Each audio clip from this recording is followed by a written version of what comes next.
Okay, today we're going to talk about low-dose pharmacological interventions to facilitate healthy aging. My name is Regina Monaco. I'm associated with the Roman Institute, and I'm happy to be presenting this to the first New York City Alcor Symposium. So let me tell you a little bit about my background, my research and interests. I'm a theoretical pharmaceutical chemist. That means I'm a chemist by training, and I use computational methods to investigate a lot of different questions. The overall interest that I've had throughout all the different researches I've done in my career is understanding informational stability and the role of entropy in biological systems. Biological systems are inherently noisy. They're in an uncertain environment. How do they maintain their integrity? So that's a question that I'm very interested in. So over the years, I've done work in drug-DNA interactions, DNA repair, prebiotic evolution, understanding the structure of biochemical pathways and how they're maintained. And my computational investigations have been on some molecules that people in this community have heard of. P21, P53, very important in apoptosis. DNA repair systems, there's several, there's even more than this. Those are the ones I've worked on. And I've also done some work in polypharmacy, which is what this talk is about today. Although in the beginning of pharmaceutical research, it was kind of thought one drug, one receptor, one disease, we now know that many drugs that are already on the market and have been on the market for years do not bind to a single effector and have a single effect, but they bind to many other receptors. They're promiscuous. These non-target receptors, the ones that were thought to be primary, so they're off-target, lead off-label effectiveness, which we can use as they're discovered. All right, so we're going to talk about that today. So first I want to define why we're talking about aging at all. Aging is a natural biological process that can be modulated. We're in control of slowing down our aging process, or we can be. There are many large organizations now. This has really caught the eye of the scientific community in the last 10 years. I just randomly picked something to discuss, to use as an example of how this is in the eye of the researchers. So there's a WHO, a World Health Organization initiative open right now. They're looking to fund research that will discover biological and clinical interventions to slow or reverse the damage of aging, and they want their researchers to come up with a proposal that will increase the lifespan, the health span, by about 30%. That's a really attainable goal. That's why they chose it. So 30%. The average lifespan right now is about 80 years for the average person. That's 24 more years for the average person. That's a lot more time. So I should also stress that these are to be not palliative, not like you have a headache, you take an aspirin, so the aspirin helps, but you already had the headache. These are to be preventative. These are to keep you young longer. So, these are some quotes from the WHO initiative. They're very positive. I just wanted to share them. We want a healthy future with people who are biologically healthier for longer, and poor health does not need to dominate older age. That's a thought that we really want to keep in mind. We have some control over this. We're in control of slowing down the aging process. So we are in this control, but how do we do this? So some of these choices and conscious methods that we can use are well known to a lot of people. Some may not be. These may not be, so I'll just mention them. Conscious relaxation, meditation, however you want to do it, is documented in the literature to show this ability to expand health and lifespan. And I want to say for the rest of this talk, I'm not going to say anything that's anecdotal or an opinion unless I define it as an opinion. These are things that are found in the literature. If I say something, it's in the literature.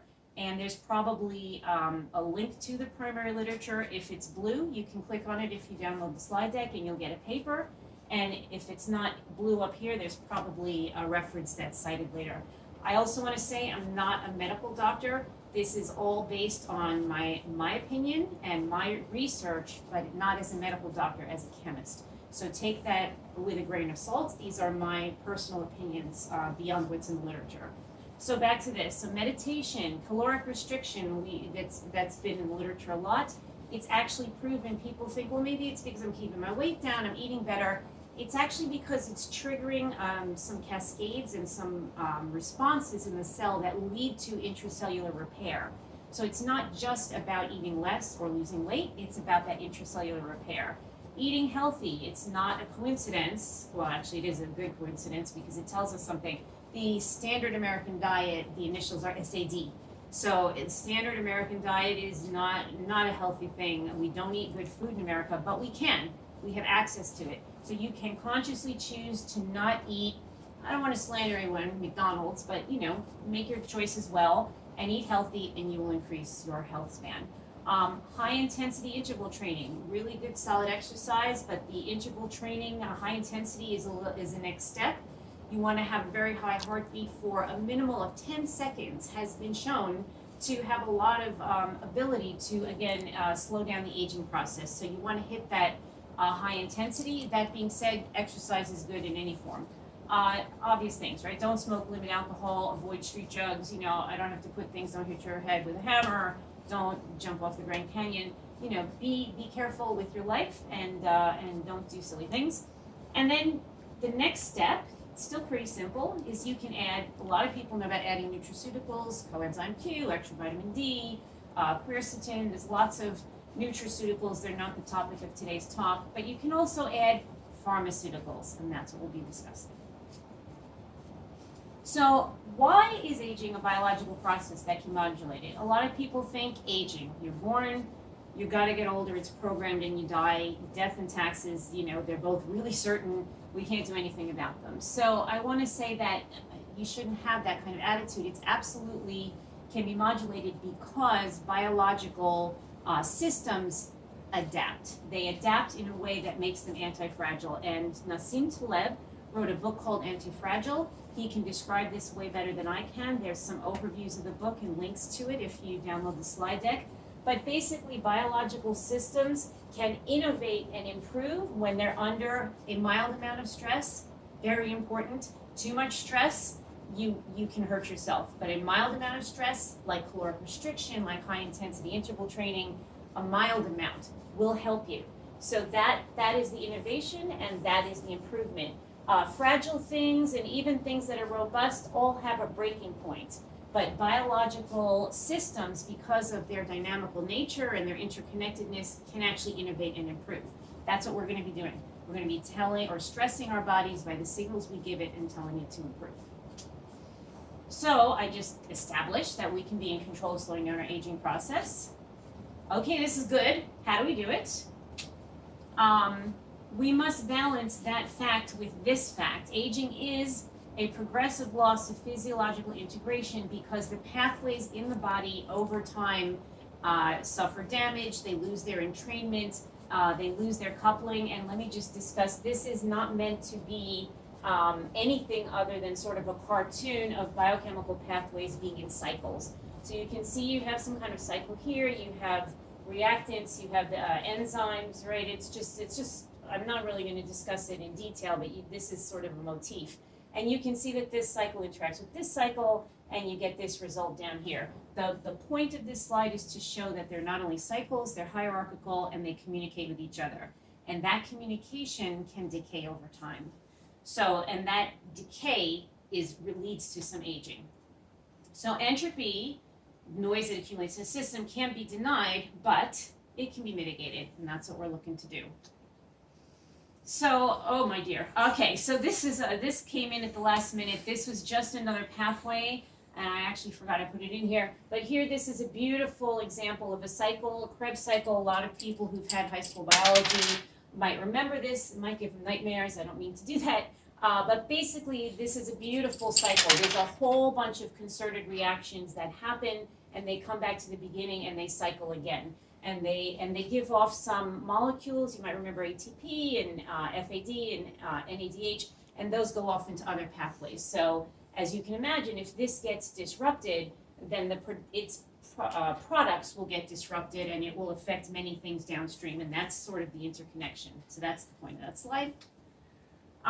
Okay, so let's discuss a little bit more what are the processes of aging. So normal aging, and that's something that we want to extend and maybe of late in the future, is a process of systemic degradation that we want to try to ameliorate. So it's this constellation of these general classes of things happening. So you have epigenetic alterations, which are normal and natural, but as you age over time, the signals may get muddy, they may not be cleaved or removed or added in the right way, and over time, that kind of error accumulates. Inflammation, systemic inflammation leads to erratic cell death, dysregulation. Inflammation is not always good. Sometimes it's good if the inflammation brings wound healing and then it stops, or other kind of cleanup after an injury, but often it's just chronically inflamed, and it's something that you can reverse by intervening. Genomic instability will accumulate as errors in the DNA accumulate. Telomere shortening occurs as cell cycles continue over life. You have a loss of protein homeostasis. These are links to papers. And also that's related to a dysregulated immune response. So you can see a lot of errors and noise is accumulating. You can have mitochondrial dysfunction. The mitochondrial have their own DNA, and they run something called the electron transport chain, which is involved in utilizing oxygen and the glucose that you eat. So you don't, if that gets dysfunction, you have less energy. Inflammation, I'm saying it again for a reason. General cellular senescence that accumulates and is not handled in the right way by the body. Stem cells get exhausted, and we don't want to forget inflammation. So these are the general classes of things that you want to ameliorate.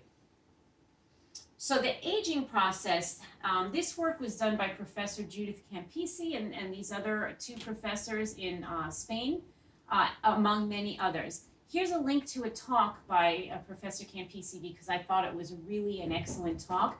But basically she's saying that aging didn't evolve to age us and sort of pass us along to the grave.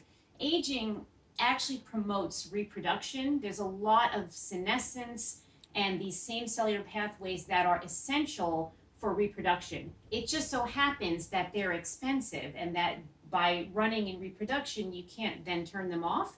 They're still present in the cell, and they run amok over time. So I encourage anyone who's interested in this idea to kind of look deeper at, that's her slide and that's her talk. But the idea that I like about that is instead of feeling like, oh, aging, it's in there for a reason, I have to deal with it, you can feel like, oh, aging, well, it's for reproduction and it ran a little awry. I'm going to help it stay on track. So I think that's a super positive thought. There's a lot of anti-aging researchers that are in research institutions that are being funded right now. There's lists of them all over the web. I'm just showing how prevalent this work is. This link will get you to look at some of them if you're interested, but you've got Jeff Bezos, you've got Calico Labs at Google, you've got Neurally doing things that I think are very interesting. I just randomly picked these off the list just to show the profligate amount of research that's being done in this area. So it's very positive. It's a very good time to start looking into this and to start taking advantage of what's being learned. So now we get to the meat of the talk. Low-dose pharmaceuticals with anti-aging and anti-cancer properties. There were so many that I could give 10 talks. So I decided to just focus on these 5. That's the rest of this talk. Future talks, I can talk about other things. People have asked me, yes, I would like to say things about rapamycin, tamoxifen, naproxen, which is available over the counter, and statins can give life extension at low doses up to 15%. That's kind of amazing since you can go to the drugstore and just go get them.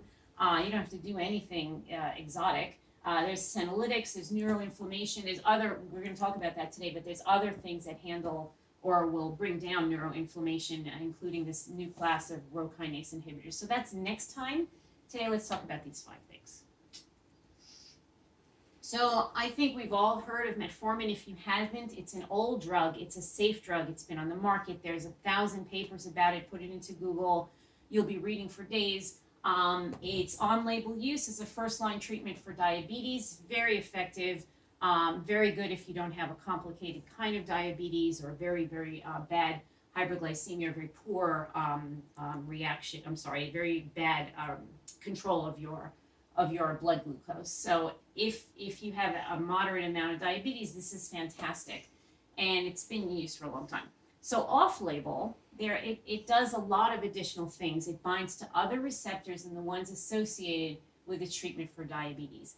Now, many people think metformin helps with life extension because it blocks glucose. They think it has something magic to do with the sugar. It's not. It has to do with the receptors that it binds to, and those receptors specifically regulate metabolism and cellular growth.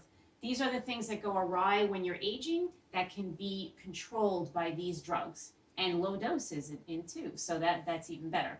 So these pathways, you have AMP kinase, you have mTOR, and they have later on they interact with these two proteins, and they lead to senescent events, and they also lead to some amount of inflammation. And these influence oncogenesis. So you want to stop these, you reduce oncogenesis.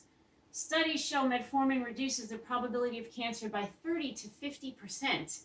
That's kind of amazing. I don't know why that's not on the front page of the news. That's awesome. It's not even an expensive drug. Very safe, as I said. So it's got an anti-proliferative effect also. This is in addition to this. If you already have a cancer, it has an anti-proliferative effect on multiple cancers. These are all in the literature, which means it's highly effective in enhancing the effect of anti-cancer treatment when given concurrently. As you take anti-cancer treatment, you add metformin. So this is a little picture, and there's a citation somewhere below in the notes, or maybe one of these links. An insulin receptor, the metformin can bind to it competitively. It can bind to AMP kinase. And you can see that here's the reaction with mTOR. It also, because it's a biochemical pathway, you'll see that it has action with all these pathways, but those are the main binders. So this is super exciting. Let's talk about this a little more.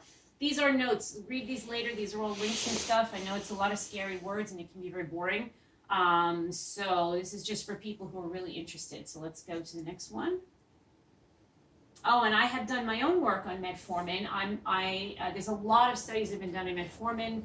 I just want to say that as an incidental finding, I did a polypharmacy project with Professor Lai Z. He was the principal investigator, and I was a senior research scientist in 2012 at CUNY Hunter. And we took, the study was to find the polypharmacy. We had a database of FDA-approved drugs and a database of receptors. They had structures in them. And we ran a series of computational experiments to see which drugs interacted with which receptors. And as we got the data out, metformin was the first and best hit. And it showed that it hit those receptors that I identified. And it was very exciting to see it come out. At the time I did this research, although it had already been reported in literature, I was not aware of it. So this was very exciting to see, and then to speak with the community and find out that it was already something that people were very excited about. Okay, metformin is so exciting.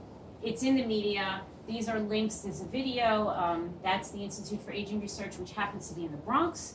And this is Professor Mir Barzilai, who is the lead of this. So this has been in the eye of the media. That's how prevalent it is. And yet not a lot of people are taking advantage of it. So let me say a little bit about this now. I'm not a doctor, but metformin is what you take when you have diabetes, which means you have high blood sugar. If you don't have high blood sugar, or if you're practicing caloric restriction, which means your blood sugar should be low, it is hard to take metformin. You're going to want to take a low dose. You're going to want to subdivide it. You're going to want to experiment with a dose for you. This is the only drug today that I'm not giving, I'm not giving any recommendations. These are just, I'm not a doctor. This is just my findings. But what I have done with my personal experiments is I found that I can break a 500 milligram metformin into about 10 pieces and take little pieces. If you take too much, you get a wicked headache. You'll feel really bad. It'll go away in a few hours. It's not dangerous, but you will not feel good. So do not just take a whole metformin pill and skip a meal. You'll really, really be miserable. If you want to do this, you have to check the literature. You have to think about it. You have to know a little bit about what you're doing, and you want to be careful. So I'm going to ask you to think about that, but I'm also going to say that the effects and the positives are enormous. So you definitely, this is something to think about. I think metformin should be in everyone's armamentarium. So, and by the way, other ways to control the effects of a high blood glucose is physical activity. This is super cheap, super easy.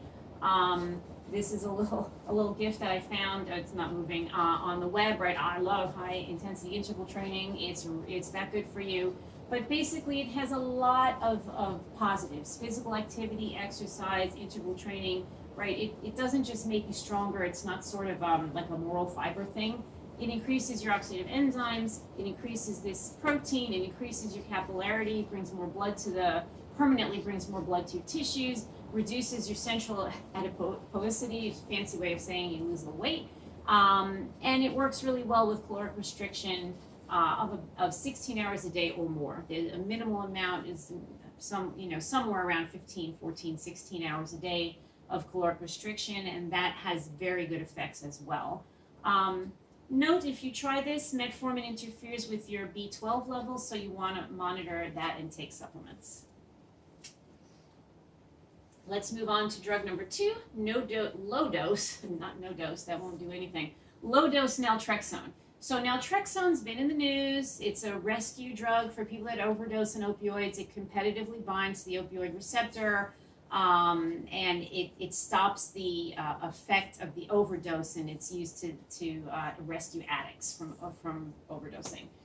However, that's the on-label use. Low-dose naltrexone is has a very high number of receptors that it binds to, and it has a wide number of positive effects. It acts as a neuroprotectant. It controls chronic pain. We're talking fibromyalgia, chronic pain injuries, people that have pain that's untreatable. It can control that at a low dose, by the way, not at a high dose. And it does this via a new pathway, a new mechanism in microglia. It's a protective anti-inflammatory mechanism. Those are 2 links to 2 papers that give all the details in that pathway. But basically, its primary receptor for this kind of activity is an antagonist to a receptor called toll-like receptor 4, as well as an antagonist at the mu-opioid receptors. Those are 2 separate receptors that do separate things. These are unrelated. Basically, it blocks the G-coupled response. The G protein starts a cascade in the cell. So it starts tickling other pathways from doing things. So it blocks those pathways, which are, most of them are involved with cytokines and inflammation. So you want to block them. And at the end of the road, it blocks activation of a very important molecule called P30 MAP kinase. And basically that all adds up together to overall inhibiting microglial activation and stopping that cascade of toxic effects. So it stops that stimulation and strongly decreases neuroinflammation. That paper is about traumatic brain injury. Researchers have found that if you give low-dose naltrexone to people that have just suffered a severe traumatic brain injury, it really improves their outcome because it stops the inflammation and the destruction from happening before it even starts. Opioids in general stimulate glial cells. So actually opioids themselves, other opioids, this is an opioid, but it doesn't act like all the other opioids in the class. They stimulate or overstimulate glial cells, causing reactive oxygen species, which are damaging neuroinflammation and a large increase in cytokines. So you also do want to take this at a low dose if you happen to be taking opioids, and it rescues you from those reactions, those toxic reactions. So the dosage on this has been found to be 4 to 10 milligrams a day. A pill of naltrexone is about 50 milligrams. So about 1/5 of a pill is the high dose, and you can even go to 1/10 of a pill. So you can get 10 doses out of 1 pill. And this is definitely something that I am interested in. Let's see. So this is just for visual pleasure. These images are not in relative scale, but this is a molecule of naltrexone. And this molecule would actually be relative to this, about that size. And this is a picture of the protein, the toll-like receptor 4. So that's just what a protein structure looks like, and I wanted to share that. So here's a little map of the effects. So the low-dose naltrexone effects, and this one is from 3 to 5 milligrams per day. Inhibits pro-inflammatory cytokines, which I said in the other, actually I mentioned all of these. It binds to the mu-opioid receptor, which signals DNA transcription factors and will lead to tissue healing. This one reduces inflammation, increases endorphin production, which stimulates immune function, and it blocks opioid receptor in the gut. This is actually really helpful to people that are on other opioid treatments, because one of the terrible side effects is opioid-induced constipation, and it really can be debilitating for people. This reduces or almost ablates it, as well as stimulating tissue repair in the gut And this is actually, I didn't mean to bury this. This is very important. It improves the symptoms of IBS to the point where they disappear, as well as Crohn's. These diseases are very debilitating to a lot of people in their midlife. IBS can really reduce your quality of life. So this low dose, 3 milligrams, 4 milligrams, I mean, it's really easy to get. It doesn't affect you. You won't notice anything except this improvement. So this is all pretty awesome. There's another class, ultra low dose naltrexone. A lot of research has been done on this. It goes down to 0.5 milligram, and it has an additional effect of blocking. It blocks the same receptor, but this also reduces it at a different protein. This is necrotizing factor kappa beta, which also goes to reduce the production of cytokines. And this too improves IBS, Crohn's, and reduces inflammation. Just something else to experiment with. These are all suggestions, and your mileage may vary. But it's effective if that's your goal, to reduce IBS. You're going to get all these other positives too, but you will also get that improvement. And it's the similar mechanism except for the necrotizing factor K-beta. And both of these also bind to opioid receptor subtypes, which are expressed on some populations of malignant cells. So here's an additional benefit, which inhibits their growth. Like metformin, concurrent treatment has been shown. This is the link, right? If you download the slide deck and click on this, you'll get the paper. Concurrent treatment shown to boost the effectiveness of chemotherapy. So this is also utterly fantastic. How wide is its reach? So, okay, this seems so magical that there's a lot of anecdotal sources and a lot of websites showing that it can cure everything. Depression, Hashimoto's, lupus, autism, psychiatric issues, depression. Maybe it does, because these pathways are very basic to a lot of processes that come after them, but I did not find significant proof of this in the literature. So I'm going to suggest that if you're interested in any of these, and really we're talking about anti-aging, these are really way afield, but people are interested in these things, then you're going to have to look to the primary literature and satisfy yourself that it actually affects it. And this is just an old ad, you know, that people say things, right? The cigarettes are really good and Hershey bars are healthy. Not always true. So you have to check back as to what you think you're doing. Okay, so moving down the list, low dose doxycycline. This is an observational effect that was made by dentists. We probably, many of us know doxycycline. It's an antibiotic. It's just a boring old antibiotic. You might have even taken it before. I think it's usually given 200 to 400 milligrams a day. Got an infection, antibiotic, broad spectrum. Off-label. Turns out dentists were giving their patients low dose, 20 milligrams, which is 1/10 of one dose. It's called Periostat. It's on the market. And they found in their patients, completely serendipitously, improving glycemic control, improving your lipid profile, reducing inflammation. What? Improving rosacea, eczema. Those are hard to treat. If you have them, you know. This low dose does not alter your biome of the skin or the gut. That's super important too, because that biome you don't want to mess with. Well, it doesn't affect it because the dose is too low. Conversely, if you just took doxycycline a month ago and you're like, hey, I'm good, I already took this because I had an infection. The high dose doesn't reduce it as effectively. Actually, what I saw in the literature was that it doesn't reduce it at all. So these effects are ablated when you take the normal dose if you use it as an antibiotic.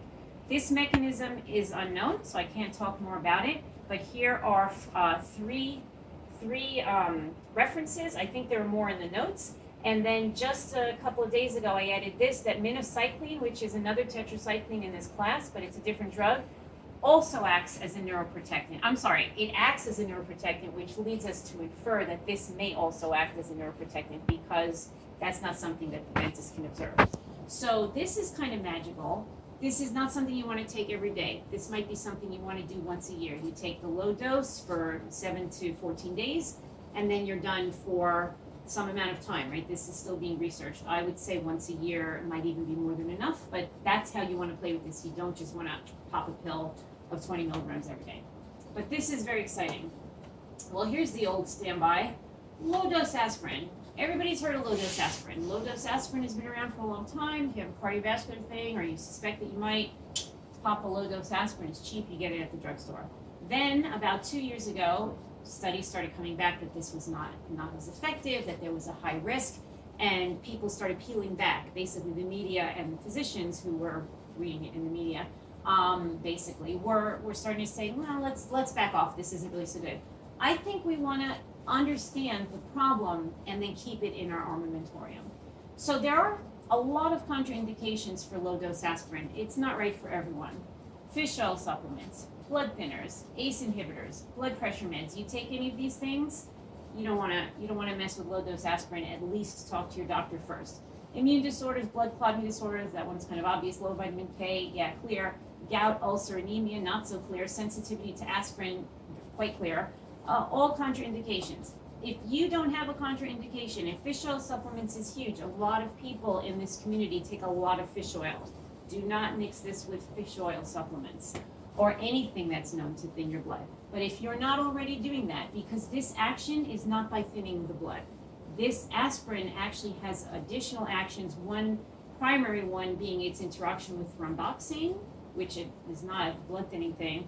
And another thing is that it acetylates blood platelets, and that acetylation actually physically keeps them from aggregating. So that's why you want to take low-dose aspirin. And so that's its activities in cardiovascular. And nightly dosing can also lower your blood pressure, not by a lot. You're not going to take it to do that. But, you know, most people will take every number they can get, and this will reduce it by 5 if you take it at night. Interestingly, morning dosing will slightly raise your blood pressure by about the same amount. So if you're concerned about your blood pressure and you want it to go down, take it at night. You want it to go up, take it in the morning. There's something important that I didn't say here, which is that low-dose aspirin also reduces your cancer risk. It reduces it not as much as the magic metformin, but it reduces it by, I think, 10 to 20%. And there will be references to that.